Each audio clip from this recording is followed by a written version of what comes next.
Hello everyone. In this video I will be showing you and exploring all the visualization components of MINEDW and all the options that you have available. Now in this case we will open an existing project for this tutorial.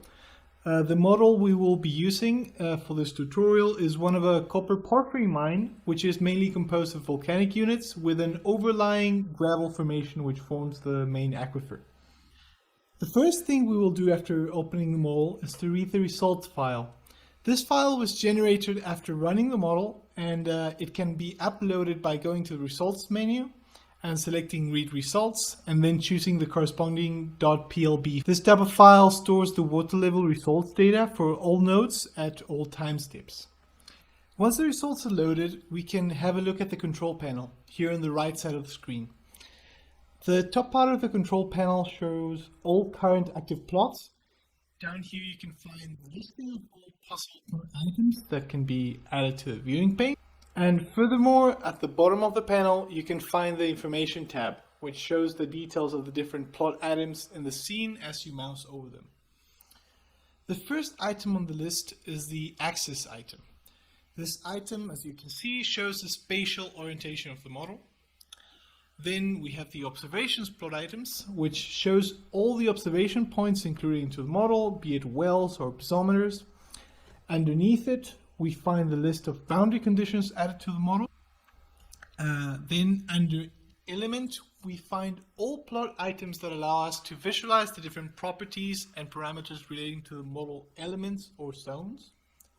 Under file data, we can find a list of files that can be uploaded and included into the scene. Under the node tab, we find all plot items corresponding to node parameters such as water levels, elevations, pore pressures, etc. Then under post-processing, we can calculate and visualize particle tracking, as well as pit influx, corresponding to the inflow of water that would be related to a specific open pit. And finally, under cutting panes, we can see all options relating to the generation of cross-sections. These can be either generated through a straight plane or through a curved surface.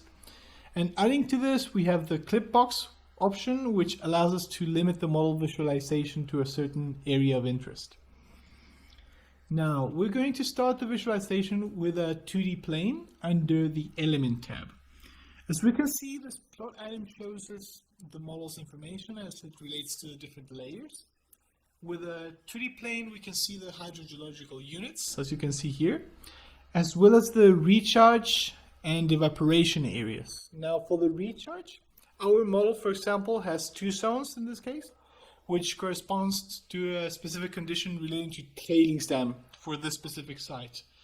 Now, furthermore, if I show you the evaporation, we see that the whole extent of the model has a single value assigned to it. Now, if we open the 3D element item, we'll be able to see all of the model's elements with their respective hydrogeological units. All of the information corresponding to an element can be seen in the information panel here at the bottom right, like in this case with the corresponding unit and hydraulic conductivity. We're also able to create cross-sections of the plot items by just using the tool and selecting two different points in the viewing pane. If we then go to the plane's attributes and click on Snap View, the viewing pane will change its orientation to be perpendicular to the selected plane. Now, another thing that can be done in visualization, be it in full or for a cross-section, is to change the time steps we're looking at. For example, with the bar, we can move forward in time to show the progression of the mining plan, as you see here.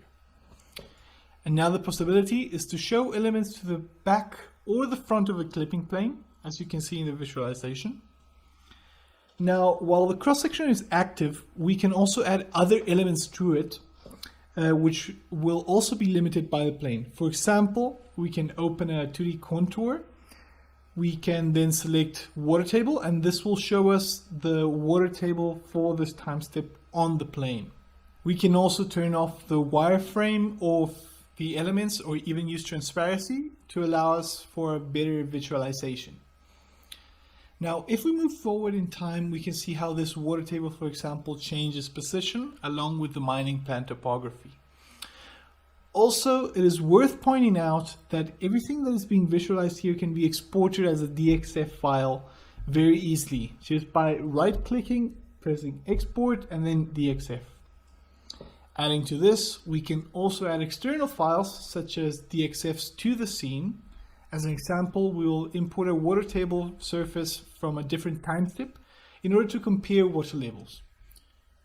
Now, as you can see, the differences between time steps can be studied in detail in this manner. Moving on from the element visualization, we also see that MINEDW is capable of incorporating node data into the scene. For example, if we load a 3D contour plot item, we can visualize the level data for the model. And we can also, for example, visualize the pore pressure distribution, which allows us to identify zones of the pit where water level is, for example, above a topographical surface and shows positive pore pressures. Using node visualization, we can also study the elevation data as well as drawdown for the pit.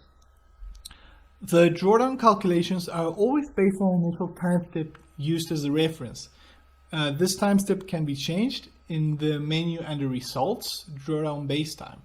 In this way, MINEDW calculates the drawdown between the reference time step and the current time step that I'm looking at. Now, if we move to the observations, you can see that it adds all of the observation points into the scene, showing both piezometers as well as open wells. Another item that can be added at any time are pumping wells.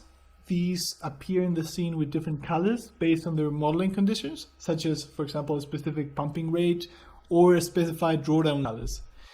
Adding to this, we can also see drains, such as these ones. These are horizontal drains added to the pit, for example.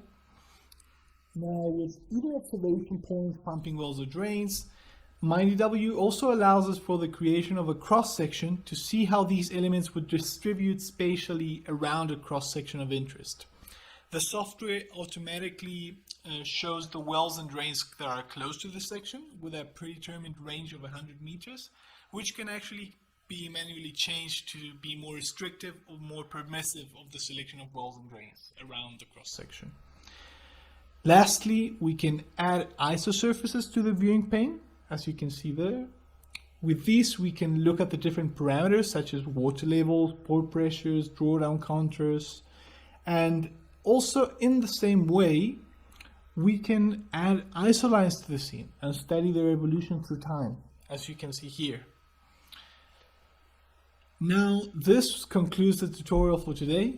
Please follow Itasca's channel for more news and tutorials on MINEDW and the rest of Itasca software. Thank you very much and goodbye.